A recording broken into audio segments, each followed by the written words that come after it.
Okay, so I'll be using Adobe Photoshop in this workshop, and I'm just going to show you some of the basics in case you're not familiar with the program. So this is Photoshop Creative Cloud, and this is our new document menu. So you open Photoshop, go to New over there, and this should pop up. The default resolution is 72 pixels per inch. Now, for this workshop, I'm going to do it at 300 because that's generally the minimum resolution that you want your artwork to be in if you're going to print it out. The color mode I'm using is RGB, red, green, blue, and this is generally what you should use if you are creating artworks digitally. If you want to print them out, you go to CMYK and then convert it to a PDF and take it to the print shop or whatever. But for the purpose of this, we're going to be using RGB color. This is just the width and the height of the canvas. And that's everything we need. And I'm going to create. All right. Right, so immediately this looks a bit small, so I'm going to make it a bit bigger. Yeah, I know I should have done it in the menu before, but I prefer to visualize the size of my canvas instead of just looking at some numbers. So what I do is I press C, which puts me in crop mode over here. You can do the stuff here, but I just like using the shortcuts, and I'll tell you what all the shortcuts are. So we press C, I then click on the canvas, and we get this fancy grid thingy, and I go to the corner here, and I press down Alt. And then that will move everything for a bigger canvas. Press Enter, and now we got more space. Alright, so this is the layers window, and I now want to create a new layer. So I press Control, Shift, and N, and this pops up. And this is the new layer. Press Enter. And now we're going to start with the brush. So we go to the left here. That is our brush. You can also press B for brush, and that'll automatically change it for you. If you're lazy like me and you don't want to move there, don't put your hand all the way over there, you just press B and you got a brush. So I right click, and I usually use the hard round brush.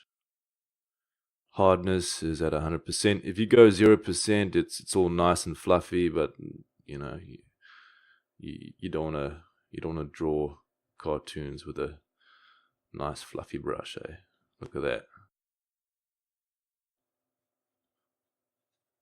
There we go. Go see your optometrist. All right. Undo. So let's use 100%. And speaking of undo,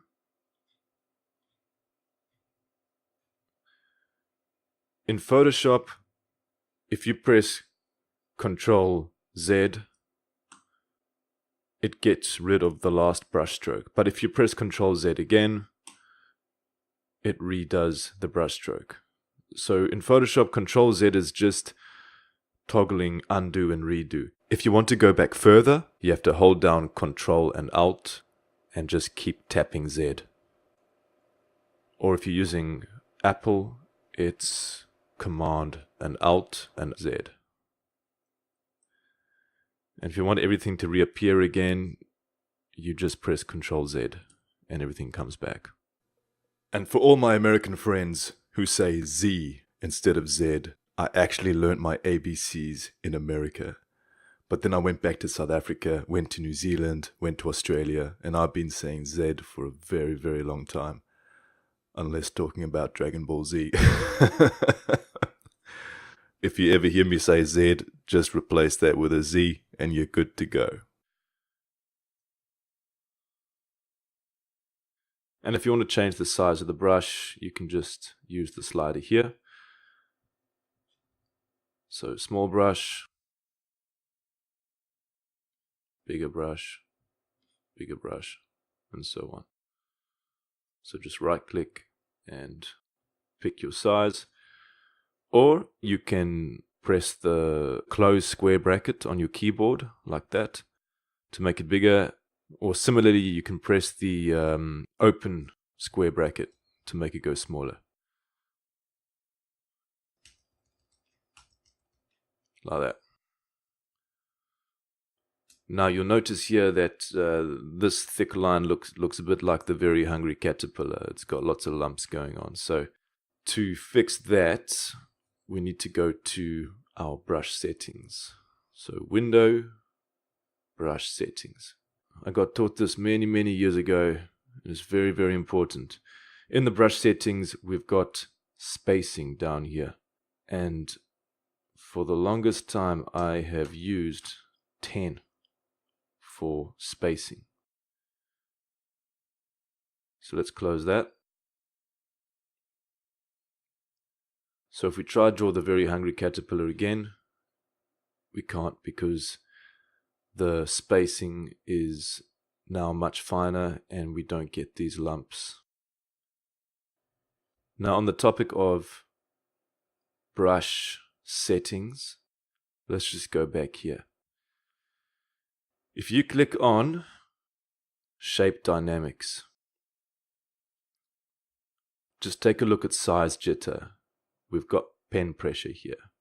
What that means is the size of your brush will change depending on the level of pressure you put on your stylus. So if we go to off here, then no matter how hard or how lightly I'm pressing down on the stylus, we will always have a consistent line, which I don't want in this case. So make sure you've got pen pressure selected for size jitter. Right, let's close that and keep going. So as I was saying, we changed the spacing, and now if we zoom in, you can see a huge difference. Even here, you zoom in, and if we draw that again, it'll be much smoother. So that's all because of the spacing.